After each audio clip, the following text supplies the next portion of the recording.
దేవునికి వందనాలండి. నా పేరు స్వర్ణలత. నేను హైదరాబాద్లో ఉంటున్నాను.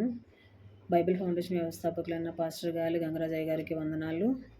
20 వచనాలు కంఠస్థం చేసిన వారికి కొరియన్ బైబిల్ ఉచితంగా ఇవ్వబడుతుందని ఇన్ఫర్మేషన్ ఇచ్చినటువంటి పాస్టర్ సత్యరాజయ్య గారికి వందనాలు.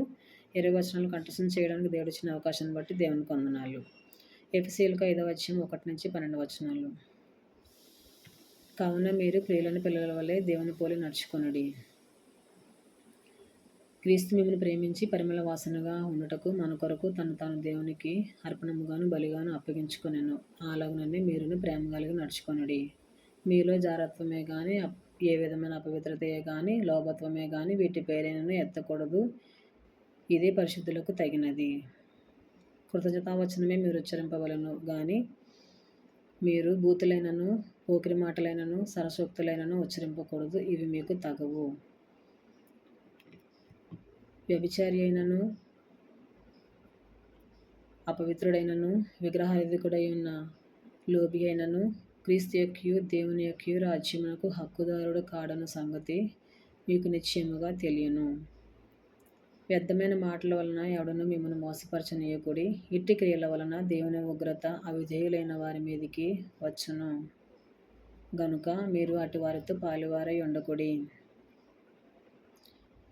మీరు పూర్వమందు చీకటి ఉంటిరి, ఇప్పుడైతే ప్రభువునందు వెలుగై ఉన్నారు. వెలుగు ఫలము సమస్త విధములైన మంచితనము, నీతి, సత్యమైన వాటిలో కనబడుచున్నది.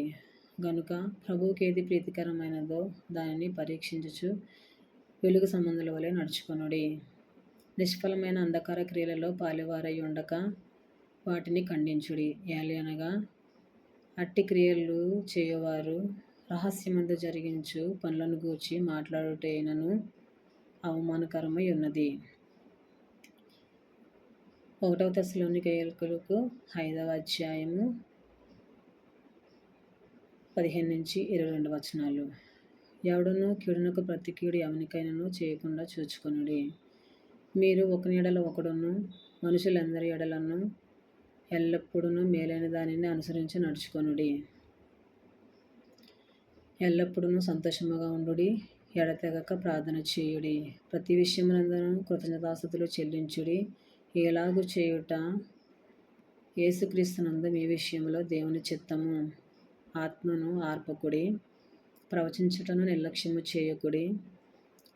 సమస్తమును పరీక్షించి మేలైన దానిని చేపట్టుడి. ప్రతి విధమైన కీడునకును దూరముగా ఉండుడి. ఆమేన్.